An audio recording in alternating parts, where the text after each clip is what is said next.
Eu sei que já fizeram 3 milhões de vídeos analisando o bebê Rena, mas eu não podia deixar de trazer para cá a relação que tudo que a série mostra tem com burnout, porque eu tenho certeza que esse vídeo aqui não é mais um. Ele vai te ajudar a entender muita coisa que machuca demais na hora da gente ter que lidar com a realidade que é estar num burnout, passando mal, se sentindo sem saída, sem saber de onde tirar energia para continuar lutando.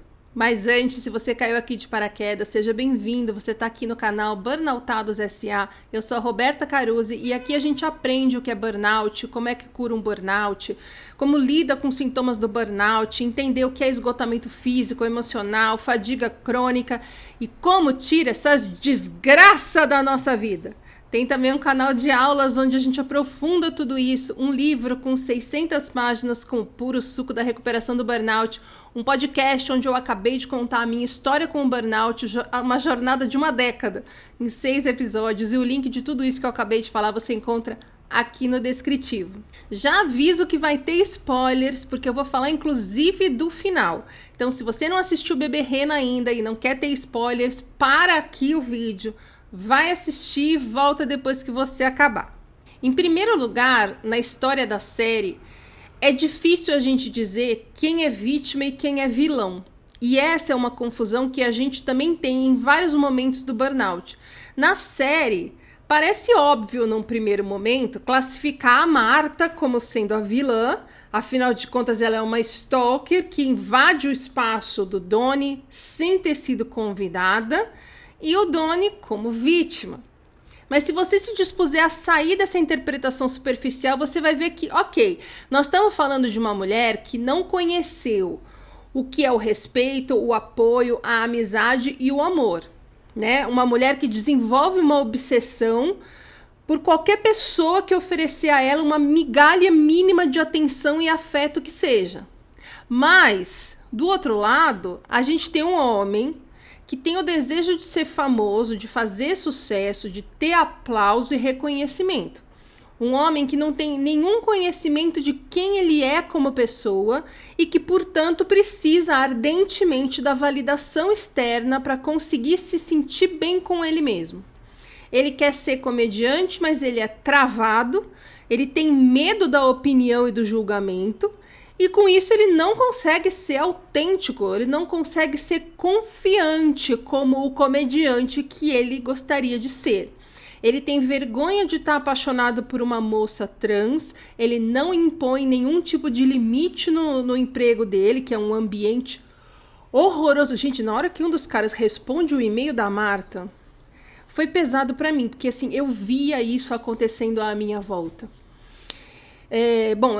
O Donnie vive dentro do medo, travado, conformado, frustrado e sem enxergar uma saída para mudar essa situação em que ele se encontra na vida. Então, como os dois são iguais no sentido de precisar da validação das outras pessoas, você fica sem saber exatamente quem é vítima e quem é vilão. Porque ela avança em direção a invadir o espaço dele, mas ele abre a porta para ela. E em nenhum momento ele fecha essa porta. Inclusive, na vida real, essa parte dela ser presa, que a gente vê na série, não existiu. O Richard, que é quem viveu a história na vida real, conta que ele não quis dar parte dela na polícia porque ele pensou que, tendo ela problemas mentais, ser presa era tipo o que mais poderia piorar a situação dela. Se você ainda não sabe, o Richard Gere, que é o ator que faz o Donnie, é o Donnie na vida real. Ele tá ali contando uma história real da vida dele, alterando os nomes. Ele fez uma peça de teatro e essa peça, que fez muito sucesso, acabou virando a série da Netflix que tá todo mundo falando agora.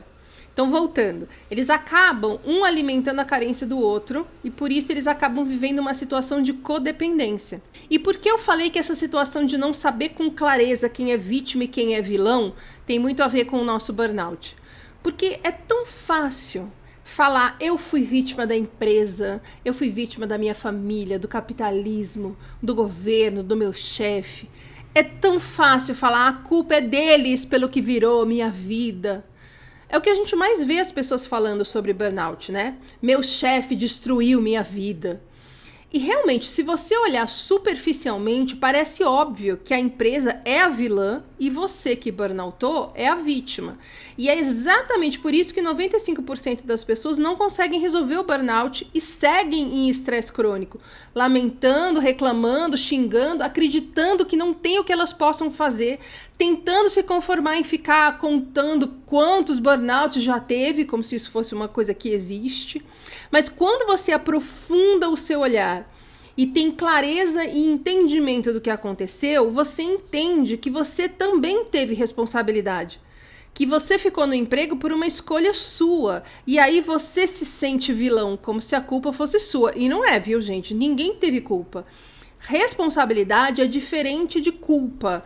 E eu vou deixar na tela final uma aula que explica melhor isso, tá? Porque é fundamental a gente entender a diferença entre culpa e responsabilidade para entender o caminho a seguir a partir de um burnout, ok? Quem é o vilão? A Marta ou o Donnie? Nenhum dos dois, os dois são responsáveis por aquela situação.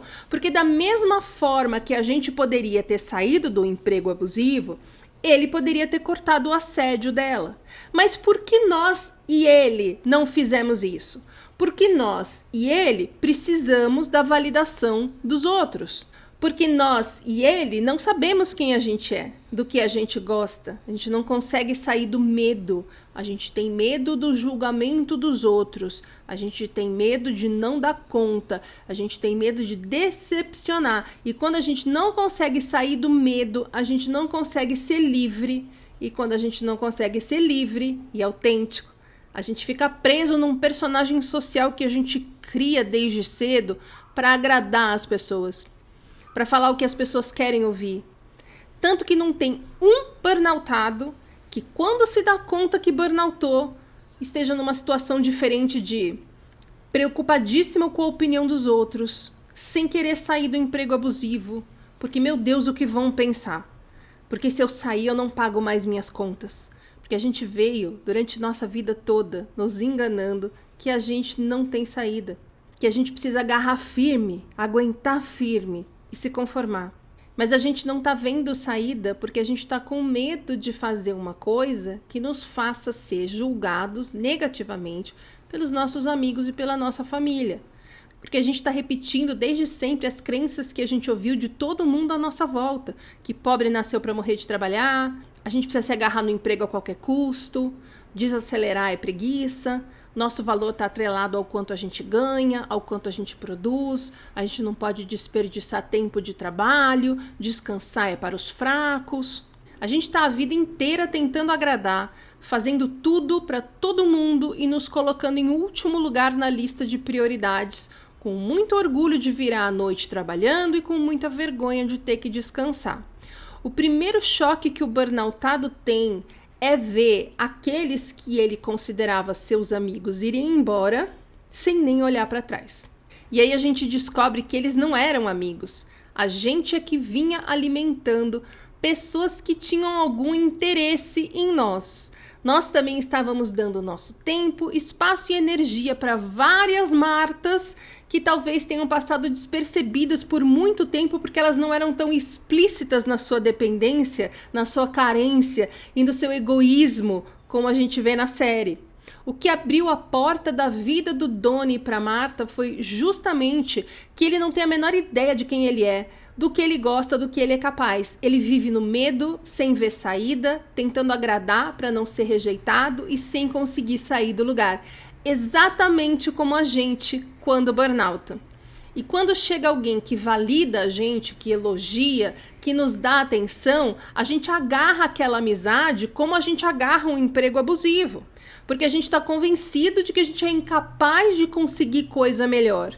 É por isso que a gente se agarra no emprego merda. Gente, eu fico louca, as pessoas colapsam, se afastam, o emprego continua arregaçando a vida da pessoa mesmo afastada, ela passa por perícia, ela vira um poço de ansiedade a um ponto de não conseguir se tratar, fica só tendo crise repetidamente, pensando no que vai ser da vida dela, se aquele emprego de merda não quiser mais ela, e não sai do emprego.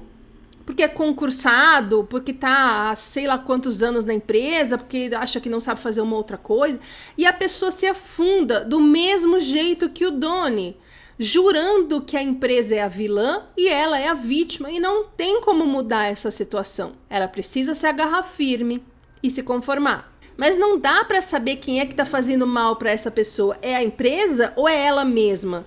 Na hora em que ela resolve que a empresa é tudo que ela tem e que ela não pode perder de jeito nenhum.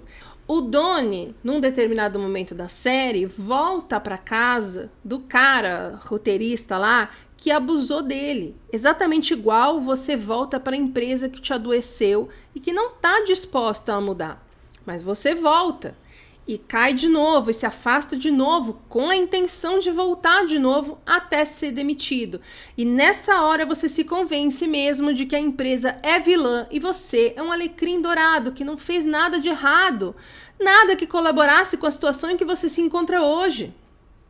Na série e na nossa vida de burnoutado, a dinâmica é a seguinte: se você é uma pessoa que se sente obrigada a agradar os outros, aquela pessoa que você não consegue agradar terá sempre poder sobre você.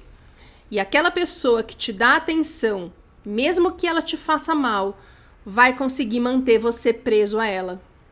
E você, ao invés de perceber o mal que ela te faz, vai agradecer por ela fazer o grande favor de te aturar, como se você fosse um peso, um fardo a se carregar.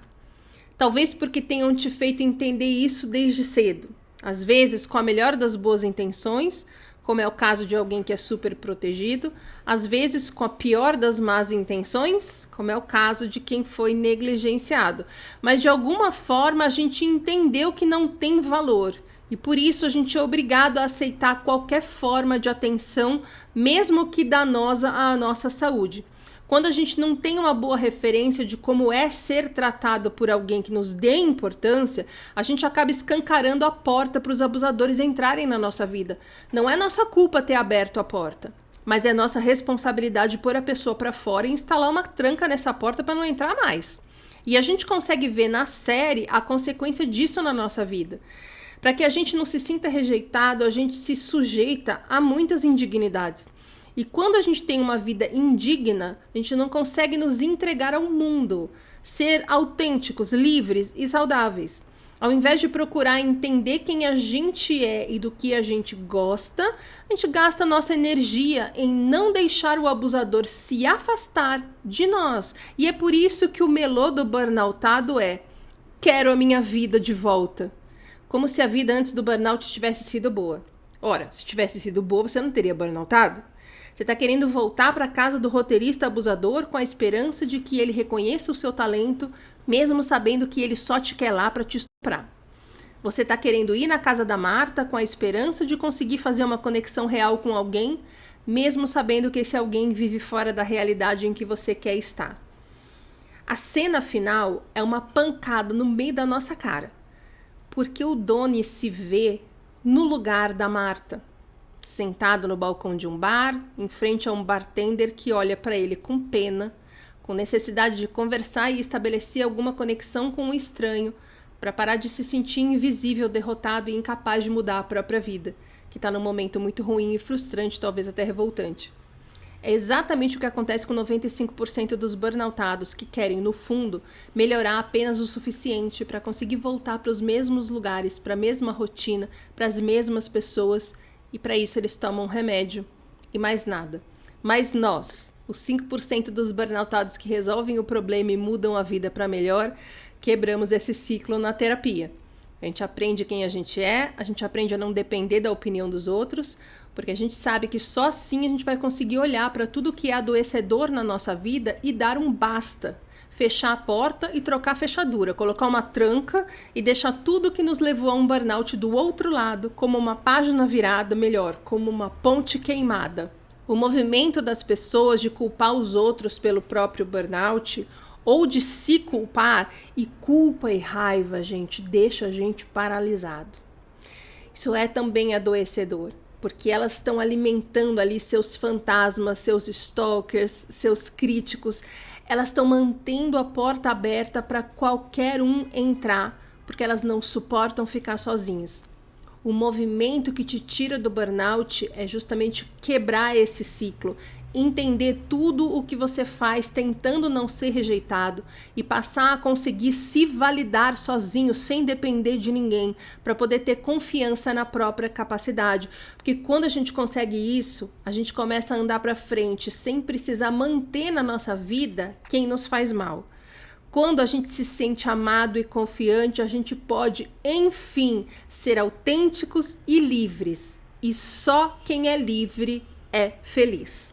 Eu vou deixar aqui no final 4 aulas que vão te ajudar a entender tudo isso aqui.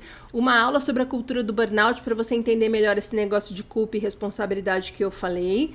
Vou deixar as aulas 55 e 57 em que eu falo sobre autoestima e burnout e a aula 56 em que eu falei sobre autenticidade e liberdade. Ok? Até o próximo!